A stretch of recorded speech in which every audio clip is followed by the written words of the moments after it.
No vídeo de hoje eu quero te mostrar como que você pode ganhar mais de 15% por ano de rentabilidade com ações perenes, fazendo o básico, fazendo o famoso feijão com arroz, sem ficar inventando moda, simplesmente seguindo as estratégias que eu vou te mostrar e entendendo como que mesmo ações que são previdenciárias pode te dar um retorno bem maior do que a renda fixa.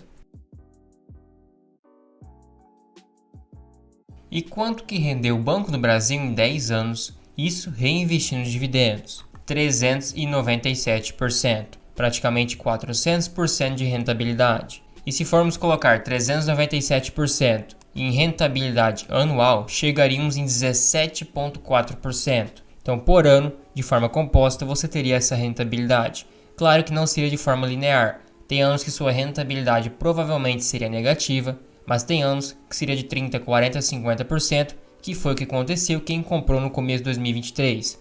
Provavelmente se segurou a ação, teve mais de 50 até mesmo 100% de rentabilidade, dependendo do preço que comprou. Mas como que ações perenes, ações óbvias, pode te dar uma rentabilidade tão alta? Basicamente, essas ações é mais fácil você encontrar assimetrias de mercado e poder se beneficiar disso. Vamos pegar o exemplo do Banco do Brasil. Essas ações perenes, grande parte das pessoas utilizam o preço teto para a tomada de decisão e saber se está cara ou se está barata para poder comprar ou vender a ação. Então, se você fizesse o preço teto do Banco do Brasil em 2019, 2020, quando a bolsa estava muito cara, ele estava muito acima do preço teto, porque ele lucrava por volta de 18 bilhões de reais e pagava um dividendo quase de 3 reais. Então, mesmo se você estipulasse 6% ou 8%, que é muito baixo para uma ação estatal, ainda assim o banco estaria acima do seu preço teto e você não poderia comprar. E depois que houve a pandemia e grande parte das ações despencaram, o banco também desabou. Aí sim, você teria uma boa rentabilidade e estaria abaixo do preço teto. Sendo que depois ele voltou a subir para quase 40 reais e teve uma queda bem acentuada para 29 reais. Chegou até mesmo em 28,50. E o banco estava crescendo muito seus lucros naquela época, então o preço teto ficava muito esticado. Então aí que entra o pulo do gato. Essas ações que é fácil de você identificar assimetrias, quando você compra barato, aliado com um bom dividendo que geralmente essas ações pagam, sua rentabilidade é gigantesca, porque a ação tende a se recuperar, até porque se ela voltar e ultrapassar o lucro anterior, que era o seu máximo, logo sua cotação também vai acompanhar. Por exemplo, quem comprou o Banco do Brasil num preço médio de 30 reais, hoje está 57,57. Teve mais ou menos uns 90% de valorização. Isso em questão de 2 anos no máximo. Então 37% de forma composta, mais os dividendos, passou de 45% facilmente. Mas e a Taesa, que não teve uma queda tão acentuada, qual seria a sua rentabilidade? Então, no passado, quando você fizesse o preço teto e todo o trimestre atualizasse também de acordo com os seus resultados, e se você tivesse comprado a em torno de 25, 29 reais, quando estava em 2020 por causa da pandemia, você teve uma valorização de cerca de 27%. E uma valorização de 27% em torno de 3 anos daria uma rentabilidade anual de 8,29% mais os dividendos, que foi bem alto, passou de 15% nos anos anteriores. Então, somando 15% com mais 8,2% de forma composta de valorização, você teve mais de 20% ao ano. Isso com ações perenes, que mesmo se você errar o preço, vai chegar uma hora que os dividendos que você recebeu vai abater, entre aspas, a sua queda. E a Transmissão Paulista, por exemplo, rendeu 848% em 10 anos, que daria uma rentabilidade anual de 25%. Então foi absurdo. A pessoa que colocou 10 mil reais se transformar em quase 100 mil reais.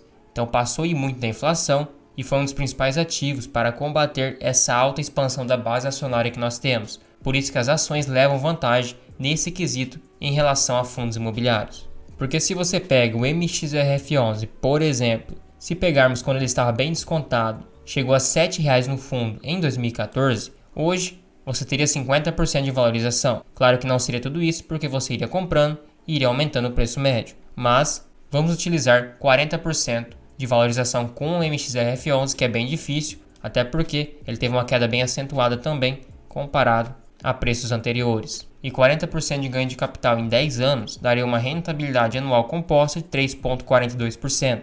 Isso se você realmente teve essa rentabilidade, o que é muito difícil se você faz aportes mensais. Sendo que seu dividendo médio é em torno de 12,4%, somados com mais 3%, conseguiria 15% de rentabilidade. Agora, se você tivesse somente 15% de valorização, somados 1,41% de rentabilidade anual mais os dividendos, daria em torno de 13 a 14%.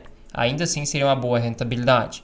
Mas, se compararmos com quem comprou, por exemplo, Transmissão Paulista em 2015 a R$10, identificou uma assimetria de mercado que ela estava barata, claro que sua rentabilidade será muito maior, sendo que os dividendos também tendem a crescer no longo prazo. De qualquer forma, as duas classes de ativos proporcionam uma boa rentabilidade se você identificar que estão baratos, mesmo fazendo o básico, recebendo uma valorização mediana, mas aliado a um bom dividendo, sua rentabilidade ganha muito da renda fixa. Por exemplo, a minha carteira, pegando os últimos 12 meses, lá do mês 2 de 2023 até agora 2 de 2024, minha rentabilidade ponderada, ou seja, tirando a distorção causada pelos aportes e também pelas retiradas, o reinvestimento dos dividendos, simplesmente a valorização que eu tive em cada aporte meu, isoladamente, eu tive 54% de rentabilidade, comparado ao CDI, 12,6%, e o IPCA com a inflação, 4,07%. Comparado também ao Ibovespa, que foi 18%, eu tive quase 3 vezes mais. Então o Ibovespa, na realidade, não reflete a grande maioria das carteiras,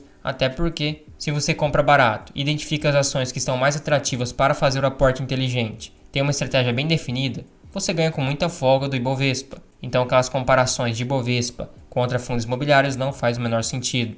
Outro ponto também, que faz você identificar ações baratas, ações óbvias, perenes, o famoso feijão com arroz, para conseguir uma boa rentabilidade, é você identificar quando os indicadores estão descontados da sua média histórica, levando em conta o cenário atual da empresa. Hoje o Banco do Brasil tem um cenário muito favorável, crescimento de lucro, está na verdade no seu recorde de lucro e ainda assim é negociado abaixo do seu valor patrimonial. Mesma coisa em 2022 e 2023. Num PL também, menos de 5 vezes, então se ele pagar 100% de payout, você recuperaria o investimento em 5 anos. Está com um ROI de quase 20%, um ROI muito bom, uma margem líquida de lucro de 12%, então você alia isso, pega o dividendo projetado, que por exemplo, para este ano é 5,97, divide pela sua taxa de dividendos que você requer no mínimo receber. Se dividir por 0,09, você teria R$ 66 de preço teto. Então aí você identifica assimetrias de mercado fazendo o básico. Agora vamos pegar, por exemplo, em 2019 ou 2020. O banco tinha um lucro por volta de 18 bilhões naquela época. Se você multiplicar por 0,4, que seria o payout de 40%, chegaria em 7,2 bilhões de lucro distribuído.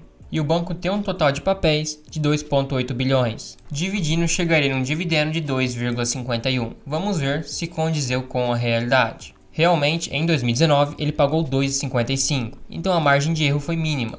E se você dividisse 2,51 por 0,09, o dividendo mínimo esperado, você poderia pagar 27,91. E ele estava custando até mesmo R$ 55. Então estava o dobro do preço teto. Se você tivesse outras ações na sua carteira que estavam descontadas, ações perenes, uma Taesa, por exemplo, e fizesse o aporte, o seu dinheiro rendeu muito mais nesse tempo do que investido em Banco do Brasil. Então você vai fazendo o rodízio do seu aporte com base no que está mais barato, assim você tem uma rentabilidade ponderada muito maior. Cada aporte que você fizer vai ter uma rentabilidade diferente. Por exemplo, se eu compro R$1.000 de Banco do Brasil hoje a 57,57, eu compraria 17 ações para arredondar. E essas 17 ações me pagariam, com base no meu dividendo projetado, 5,97 de dividendos. Eu teria um retorno de R$ 101 de dividendos este ano com meus R$1.000 investidos. Aí digamos que no mês que vem eu compre Banco do Brasil a R$ 70. Eu compraria somente 14 ações. Então o mesmo valor que eu investi, comprei menos ações, logo vou receber menos dividendo com esse meu aporte. Agora outro exemplo, digamos que eu tenha R$ 5.000 investidos na Klabin. Se você dividir por 4,32, considerando que eu faço um aporte nessa cotação, eu teria comprado 1.157 ações. Se você multiplicar pelo dividendo projetado em torno de 25 centavos para 2024, chegaria no dividendo de R$ 289 com base no investimento de R$ 5.000, dá em torno de 5 a 6%. Aí tem muitas pessoas que pensariam o seguinte: eu vou comprar mais ações da Klabin com esse dividendo que eu recebi dela. Na verdade, não faz muito sentido. O ideal é você reinvestir, obviamente, mas de maneira inteligente. Com R$ 289, se eu comprasse o Banco do Brasil a 57, eu compraria 5 ações. E 5 ações multiplicado por 5,97, que é o dividendo projetado, eu receberia R$ 29,00 de dividendos com base no meu valor aplicado de R$ 289,00 que já eram meus dividendos recebidos, que daria um yield de 10,3% em cima do dividendo que eu já recebi. Agora, se eu pegasse o dividendo de 289 que eu recebi da Klabin e recomprasse mais ações a 4,32, digamos que ela tem um crescimento no dividendo em 2024 ou 2025, pague 30 centavos. Então, eu receberia R$ 20,00 de dividendos, mas eu reinvesti R$ 289,00 de dividendos para comprar essas ações. Ou seja, eu tive um yield de 6,9%. Então o ideal não é simplesmente você ter um bom yield só na ação que você compra, mas sim toda aquela cadeia de reinvestimento de dividendos. Vira uma bola de neve muito mais rápido. Então reaplique os dividendos de forma inteligente e o seu aporte também. Aí sim você potencializa ao máximo a rentabilidade da sua carteira, fazendo o básico, comprando boas ações, identificando qual que está mais barata. Se você tiver 5 ações perenes, por exemplo, na sua carteira, então você sabe que tem que comprar o mais barato possível porque elas não vão crescer mais tanto. E se, por exemplo, o Banco do Brasil for a mais barata e que mais tem margem, obviamente que você iria reinvestir os dividendos que você receber daquelas outras 5 em Banco do Brasil e o seu aporte também. Vá fazendo esse rodízio de forma inteligente e potencializando ao máximo o seu dinheiro. E se você curtiu o vídeo, achou útil, achou informativo, considere virar um membro aqui no canal. Você recebe selos de fidelidade para te diferenciar nos comentários, acesso à planilha de preço teto, também a um grupo no WhatsApp exclusivo para membros. Tudo isso por somente R$ 2,99 por mês, fica um valor bem acessível e você me ajuda demais. Também não esqueça de se inscrever e ativar o sininho, assim você fica por dentro de todas as novidades e todos os vídeos aqui do canal.